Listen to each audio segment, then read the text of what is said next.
வீடுகளில் நூலகம் அமைத்து குழந்தைகளுக்கு வாசிக்கும் ஆர்வத்தை பெற்றோர் ஏற்படுத்த வேண்டும் என்று அப்துல் கலாம் கேட்டுக் கொண்டார். புதுச்சேரி பிரெஞ்ச் ஆய்வு நிறுவனம் மற்றும் டெல்லி டெல்நெட் நிறுவனம் சார்பில் புதுச்சேரியில் நடந்த தேசிய நூலக மாநாட்டை முன்னாள் ஜனாதிபதி அப்துல் கலாம் துவக்கி வைத்தார். ஒவ்வொரு வீட்டிலும் தினமும் 1 மணி நேரம் புத்தகம் படிக்கும் பழக்கத்தை ஏற்படுத்திக் கொண்டால் டிவி பார்க்கும் நேரம் குறைவதாக கூறிய கலாம், வீடுகளில் நூலகம் அமைத்து குழந்தைகளுக்கு படிக்கும் ஆர்வத்தை ஏற்படுத்த பெற்றோர் முன்வர வேண்டும் என்றும் அறிவுறுத்தினார்.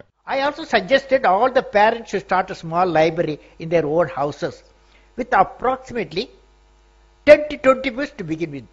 The library should particularly have 10 children books, half of them, so that the children in the house can also cultivate reading habits at the early stage, looking at the parents reading quality books. TV time can slightly reduce, you don't mind. Dear young friend, please remember, home library is the greatest wealth than any other wealth. Reading and studying habit for 1 hour per day in home library will transform into great teachers, great leaders, great intellectuals, great engineers, great scientists. மாநாட்டின் துவக்க நாளில் India, America, Australia மற்றும் France உள்ளிட்ட நாடுகளைச் சேர்ந்த அறிஞர்களும் மாணவர்களும் பங்கேற்றனர். வியாழக்கிழமை வரை இந்த மாநாடு நடைபெறவுள்ளது.